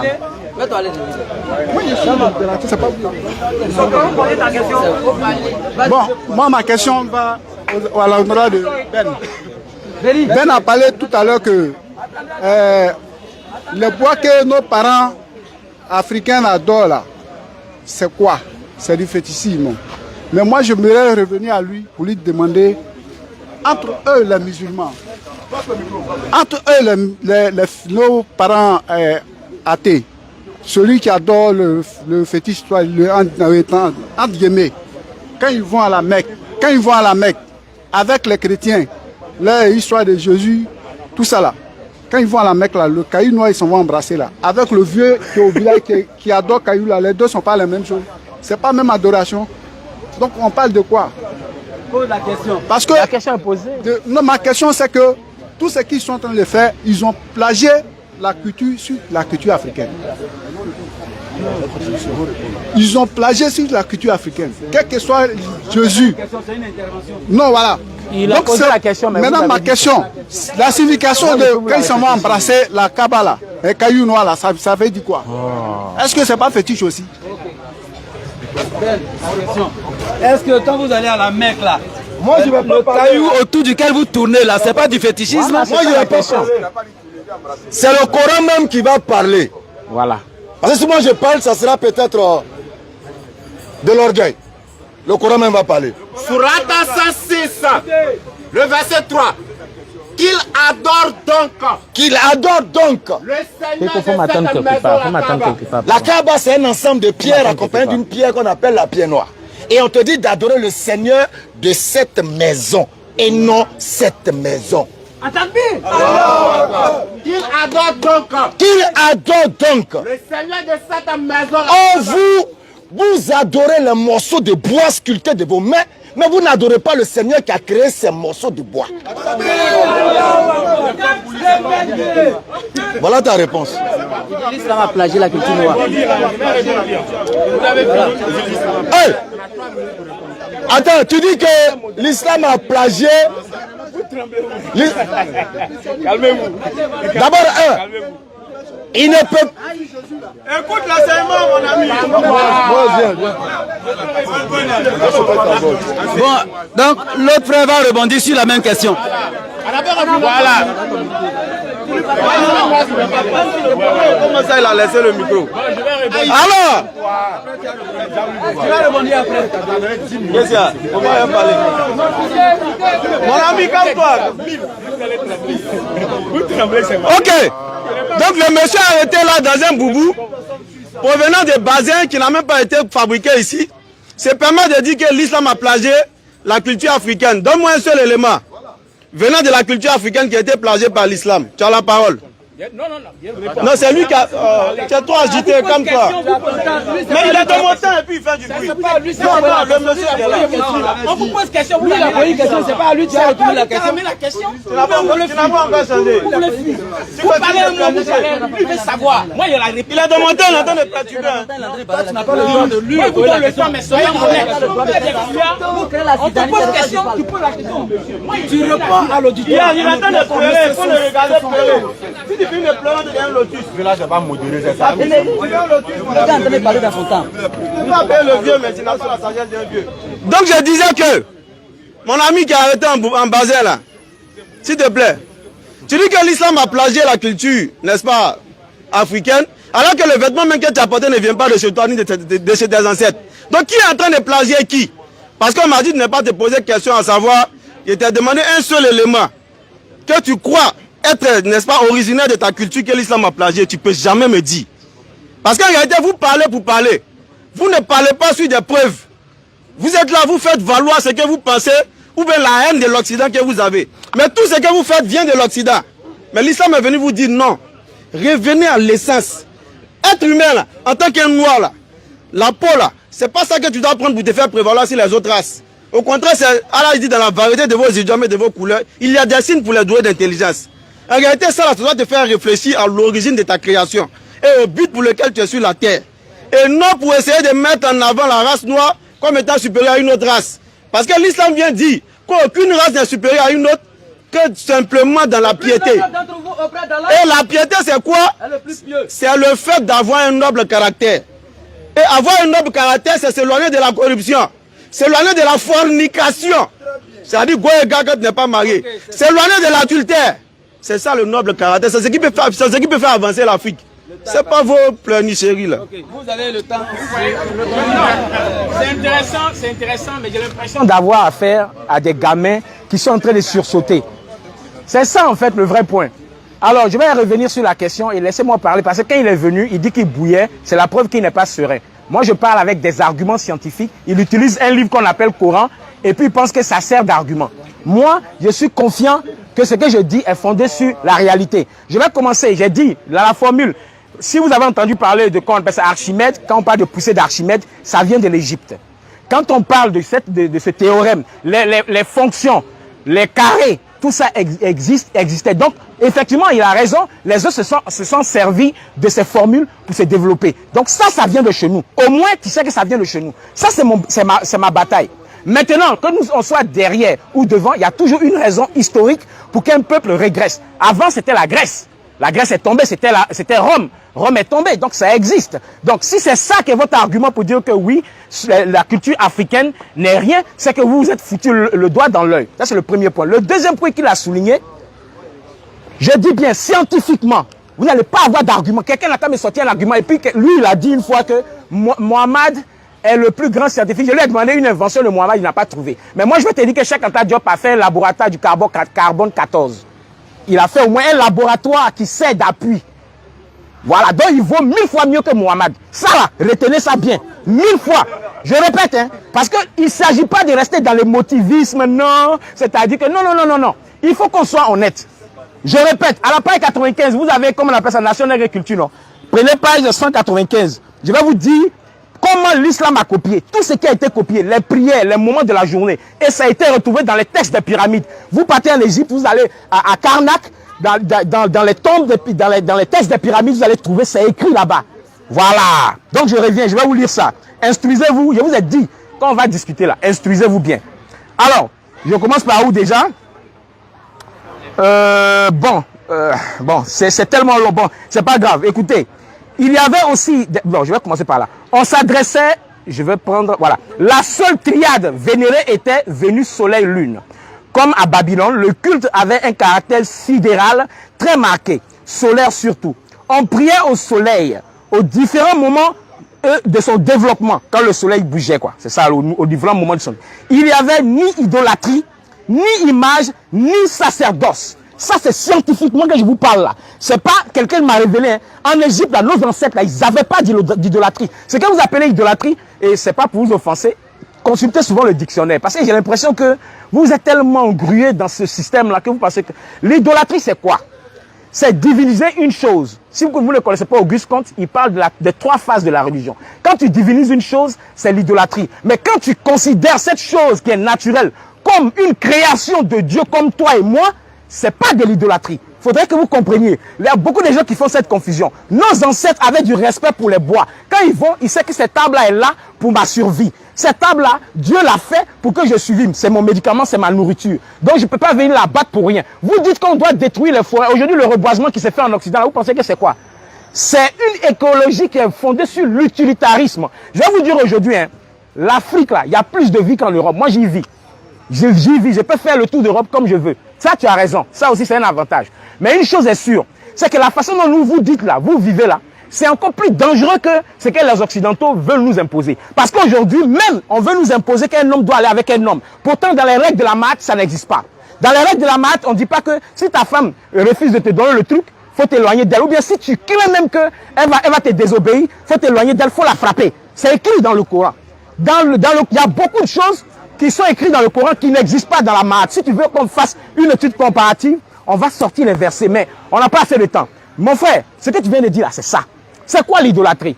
Quand tu considères quelque chose que c'est là que ta bénédiction vient. Ceux qui vont dans les églises, ceux qui vont à la Kaaba pour aller... Mais pourquoi vous ne restez pas chez eux? Chez vous plutôt, pour prier. S'il y a un Dieu qui est partout et que c'est cette pierre-là qui vous sert, et donc vous vous plaignez de nos ancêtres qui considèrent que la nature est sacrée, eux au moins ils considèrent que la nature est sacrée, elle contient une parcelle de Dieu, mais vous vous déplacez, vous payez des milliards. Vous savez combien les gens dépensent des milliards pour aller là-bas, regardez comme nous sommes pauvres ici. Tu arrives même à côté des mosquées, c'est des gamines là. Allah Kadiama, ça fait pitié. Pourtant vous êtes dans l'islam, vous dites que c'est Allah le supérieur. Attendez, il finit. Monsieur. On attend une autre question. Non, on va faire des interventions. Maintenant, il y a eu des questions. Ok, d'accord. Toi, tu n'es pas gamin, tu es vieux, il faut respecter le monde. Ouais. Alors, non, mais attends, il t'a... ce monsieur-là, attends, tu rebondis sur la question, la même question. Ou bien tu fais une intervention. Voilà. Hein? Oui, je réponds juste à la question. Non, mais il a déjà répondu. Ah, pardon, la question est déjà passée. D'accord, je pose ma question. Voilà, pose ta question. Je vais créer un problème. On va se poser les questions. Et tout le monde va constater tout à l'heure. Écoutez. Le monsieur parle de science. Oui. Il y a le problème qu'il a lui créé. Le vieux Osiris dit à la face du monde, explique-nous scientifiquement, avec un bonus de 100 000 francs pour toi. Écoutez. Explique-nous scientifiquement le phénomène des sosies. Est-ce qu'il a compris même? Voilà, c'est très important. Hein? Très bien. Bonne question. Mais il n'y a pas besoin des 100 000. Garde-les. Il faut garder les 100 000 là. Tu vas aller à côté des mosquées à Yopougon là. Il y a des filles là-bas qui se prostituent à côté de la maison d'Allah là. Tu vas leur donner ça. Non, jamais. Mais je réponds. Il parle du phénomène des sosies. C'est quoi en fait? C'est une définition qu'on a donnée aux gens qui se ressemblent, qui ont les mêmes traits. N'est-ce pas? Mais là, s'il dit scientifiquement, la question scientifiquement, je ne sais pas quelle connotation tu mets derrière, mais je peux te dire simplement que, attends, je viens. Hi.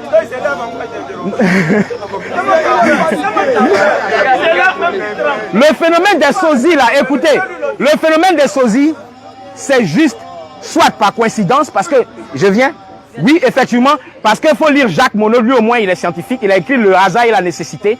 Nous avons les mêmes traits par rapport à certaines choses. C'est tout ce que je peux te dire par rapport à ça. Je ne suis pas biologiste, je ne suis pas généticien, mais ce que je peux te dire, c'est une ressemblance qui se fait de part et d'autre. Voilà. Parce que toi, tu ne ressembleras jamais à Donald Trump. Il faut que tu sois nègre pour ressembler à un autre nègre. Donc, il y a un problème génétique dedans. Okay. Atagbi, j'ai dit que j'allais lui créer des problèmes. Mais ouais, problème. Et ce problème-là, même ça, tous les pseudo-scientifiques. Mais moi, je peux te poser une question aussi. Il a une minute. Ok, même lui, ce monsieur, lui, il est au courant de ça. Vas-y. Si TikTok, ils sont au courant de ça. Bon, vas-y. Aucun scientifique ne peut étaler scientifiquement le phénomène du sosisme. Voilà quelqu'un qui vient, quelqu'un qui est en train de dire, je veux scientifiquement. Il parle de coïncidence. Coïncidence.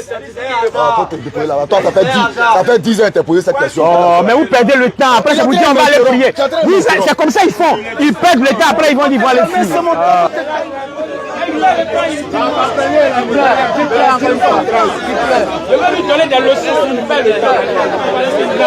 C'est lui qui m'a interrompu. C'est toi qui m'as interrompu. Ok, donc on continue. On continue, on continue. On continue. S'il vous plaît, on continue. Au fait, le monsieur, s'il te plaît, modérateur, on va avancer, c'est bon. Il a 3 minutes. Dans ces 3 minutes, il lui pose une question. Il répond la question. Le temps file. Non, il n'est pas de Non, mais la réponse est 3 minutes. Non, C'est pas dans ces 3 minutes. Ah bon, il a demandé combien de questions? Non. J'ai posé une question. C'est pas comme ça. On lui a donné le micro, on lui a donné la parole. Voilà. Non, tu poses une question dans ton temps. Moi, au moins, dans ma religion, on ne peut pas mettre des gens. Il n'a pas le droit de poser. D'accord, c'est pas grave. Bon, je vais te montrer que tu as raison. Bon, justement. Bon, de toute façon, le jeune Osiris n'a pas pu répondre à cette question qui est d'ordre scientifique selon lui. Il ne peut pas répondre. Mais voici la réponse d'Allah. Le Coran répond maintenant. Oh homme. Nous avons créé d'un mâle et d'une femelle. Osiris, Allah dit qu'il nous a créé d'un être mâle et d'un être femelle. Et nous avons fait des nations. On a fait de vous des nations. Donc, c'est normal qu'on puisse retrouver un blanc même, peau blanche qui me ressemble. Visage, forme, taille. Parce qu'on est issu d'un être que nous appelons Adam. Votre Seigneur. Qui veut dire tirer de la terre. Vous a créé Aucun scientifique ne peut établir ça là. Ça là, vous ne pouvez pas. Voilà ce qu'on est en train de te faire comprendre. Que ta science a des limites. Craignez votre Seigneur. Craignez Allah. Qui vous a créé d'un seul être. Non. Et a créé de celui-ci son épouse. Et qui de ce pardon-là vous a fait répandre sur la terre. Il y a certains enseignements pour vous dans la bête. Mohamed est le plus grand scientifique sans même avoir de laboratoire. Ce gars-là, il prenait tout. On a lu l'audience. Ça. Attends. Ça c'est pas bon. Hein. Non. Non, il est allé au-delà de ça. Non. Lui, il a posé une question. C'est pas normal. Je lui ai donné le temps, il a posé la question, il a répondu. Et il reprend le micro encore pour parler. Il a parlé plus de 5 minutes. C'est pas le nom. Moi, c'est pas le nom. Ok. Vous allez passer à la prière ou bien? Vous allez à la... C'est à 16h, c'est à 16h. Ok, d'accord. Donc, vous allez répondre sur la même question? Bon, moi je vais répondre sur la même question, mais je voudrais... Ouais, je vais poser une question. Voilà, je vais vous poser une question. Je peux poser ma question? Je vais poser une question. Et écoutez, on est frères, c'est pas la guerre. C'est pas la guerre, les gars. Écoutez bien, voilà. Écoutez le principe. Écoutez bien le principe. Moi-même, j'aime les conflits, mais... Écoutez le principe. Celui qui a la parole et qui prend son temps pour poser la question, son temps est compté. C'est ça le problème. C'est-à-dire, on te donne 3 minutes pour répondre aux questions. Si tu prends tes 3 minutes pour poser les questions, s'il répond, c'est dans ta question, c'est dans ton temps que tu réponds. C'est ça le problème. Ok. C'est ce qu'il a fait de façon abusive, je n'ai pas accepté. Ok. Il a posé une question. Normalement, si tu as répondu à la question à 3 minutes, il ne doit plus parler. D'accord. Donc il a abusé de ce temps. Ok. Donc, oui, non, mais ça c'est banditisme spirituel. C'est habituel, je ne suis pas étonné. Je ne suis pas étonné. Ah, il y a le gamin. Ok. Ok, d'accord. Ça peut aller? Il va commencer maintenant. Ok. Ma question est simple. Hein. Je n'avais pas besoin de prendre le document même pour ça.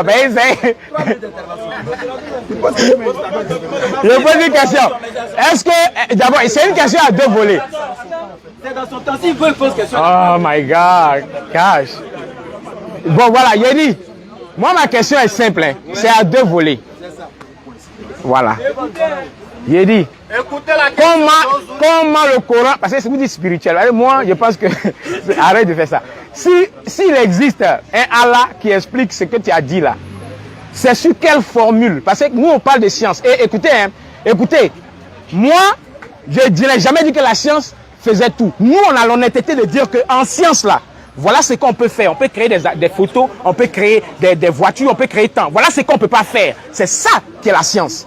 Mais en religion, chez vous, vous dites que vous pouvez tout faire. Donc, j'espère et je suppose que vous êtes capable de répondre à la question suivante. Dites-moi une seule invention, une seule, qui a été faite par votre prophète Mohammed, qui sert à l'heure actuelle. Et moi, je vous cite 10 inventions que mes ancêtres ont fait qui servent aujourd'hui. Allez-y. Question. Moi, il m'en va. Hein. Répondez, venez à 10. Je vous attends. Venez à 10. Une seule invention. Il a commencé à pleurer pour dire qu'on a Une seule invention. Ouais. Ne vous étonnez pas. Ok. Est-ce que tu as compris la réponse? La question. J'ai compris ta question. Est-ce que tu peux répéter pour qu'ils sachent que tu as compris la question? Tu demandes l'invention que Mohamed a faite. Qui sert actuellement. Aujourd'hui, non. Scientifiquement parlant. Il n'y a pas de problème. Voilà, Il n'y a pas de problème. Voilà, Il peut? Oui. Vous savez, le but des inventions, là, c'est de pouvoir servir la communauté. On est d'accord, non? C'est faciliter notre vie, préserver notre santé. Avant-hier, là, il y a un blanc, personne ne lui a demandé quoi que ce soit. Il dit ouais, que le prophète de l'islam était véridique. On dit il a fait quoi? Il dit on a qu'à s'asseoir pour boire l'eau. Il dit on a qu'à s'asseoir pour boire l'eau. Et c'est maintenant, en 2023 là, ils ont découvert que quand tu t'assois, tu bois l'eau. L'eau là, ça t'évite certaines maladies quand tu t'arrêtes pour boire. C'est clair. Il a dit mais qui vous a envoyé?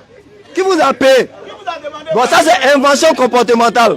Là, on rentre pas là. Parce que le thème du débat, c'est il y a l'évolution sociale et spirituelle. Là, ça rentre dans le cas social. Maintenant, il y a ce que le prophète Mohammed sallam a enseigné, ceux à qui il a apporté l'islam. Je vous conseille à tous un livre.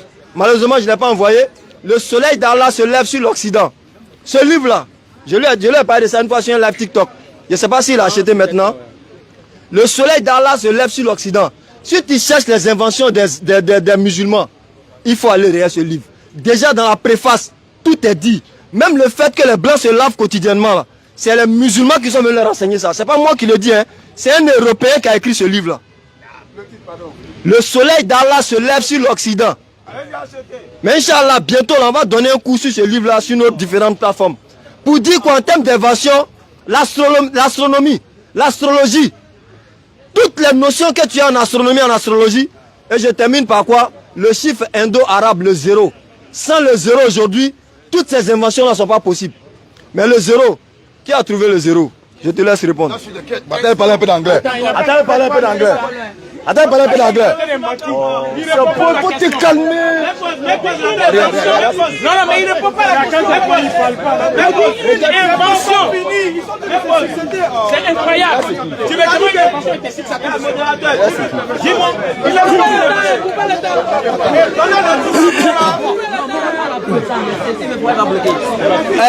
Allô, je n'aime pas trop la façon dont les choses se passent.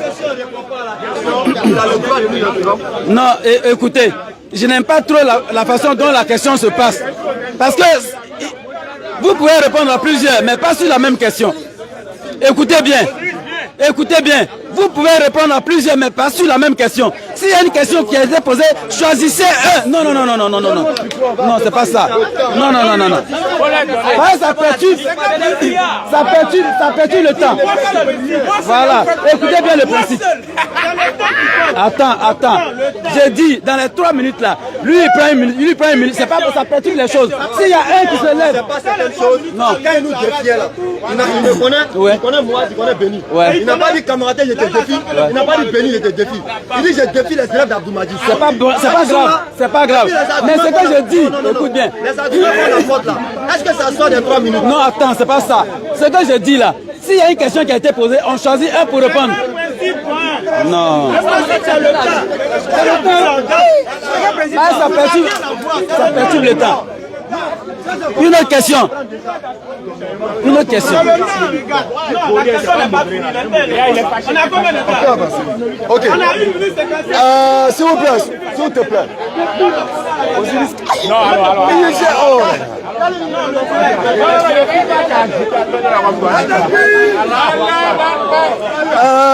Moi, ma déception, s'il vous plaît, ma déception est un peu grande, quoi. Quand je regarde Osiris, son comportement, oui, 3 personnes, on a toujours débattu avec toi. Et puis c'est le temps. Même s'il y a 10 minutes, qu'on a 10, et qu'on arrive dans nos 10 minutes là, il n'y a aucun problème. Tu dis, ouais, 3 personnes contre moi seul. Moi seul, tu ne peux pas. Moi seul, tu ne peux pas. Même Lula, tu ne peux pas. Alors, on avance. Alors, le frère demande quelle est l'invention que le prophète Mohammed sallallahu alayhi wa sallam a fait, qui sert aujourd'hui. Voilà. Mais comment j'écoute une question venant d'un pseudo-intellectuel comme ça, là, ça me surprend. Je veux la réponse. Allah dit dans le Coran, sourate 7, verset 157 à 158. Sourate 7, écoutez, sourate 7, le verset 157. Il faut écouter. Ceux qui suivent le messager, le prophète illettré. Ok, faut garder ça. Allons-y, oui, vas-y. Ceux qui suivent le messager, le prophète illettré. Le prophète illettré. C'est-à-dire les lettres là, il ne connaissait pas. Mais il a sorti des éléments dont Mohammed, camarade vient de te donner un élément. S'asseoir pour boire. Tu parles d'invention comme s'il était venu créer un laboratoire. Non. Lui, il est venu parfaire l'homme, à amener l'homme à mettre sur pied ce qu'il doit créer parce que Allah a créé l'élément fondamental qui est à lui, qui est l'intelligence. Lis le verset. Ensuite, nous avons fait du sperme une adhérence. Nous avons fait du sperme une adhérence. Et de l'adhérence, nous avons créé un embryon. Nous avons créé un embryon. Oui. Je te mets au défi. Si tu touches à ça, tu es mort. Non. Nous avons créé des os. Nous avons créé de l'embryon des os. Et nous avons revêtu les os de chair. Nous avons revêtu les os de chair. Ensuite, nous l'avons transformé en toute notre création. En toute notre création. Gloire à Allah. Le meilleur des créateurs. Mais celui qui a créé le cerveau qui va réfléchir à faire invention là, qui est le meilleur? Toi tu vas me dire oui. Attendez, mon est venu créer un laboratoire pour fabriquer voiture ou moto. C'est pas un laboratoire. C'est un prophète qui vient éveiller l'intelligence de l'homme pour aller faire les découvertes de ce que Allah a couvert après toutes ces interruptions là. Merci. Après toutes ces interruptions-là. Le temps passé ne permet tu fais de la prédication. D'abord, c'est qui vient de dire. Après toutes ces interruptions. Écoutez, c'est qui vient de dire là. Après toutes ces interruptions. Ok. Ça dit que je savais que ça allait se passer quoi. Non, ça dit que c'est incroyable. Non, il est quel kémite. Il est quel kémite. Monsieur, vous-même vous avez vu ce qui s'est passé. Ce qui se passe là. Moi, je veux juste une discussion. Voilà. Mais le modérateur prend la parole pour quelques secondes. Parce qu'il faut qu'on aille vite. Ils vont prier. Ils vont aller à la prière. Et donc on doit conclure en 5 minutes. Non, 5 minutes c'est peu là.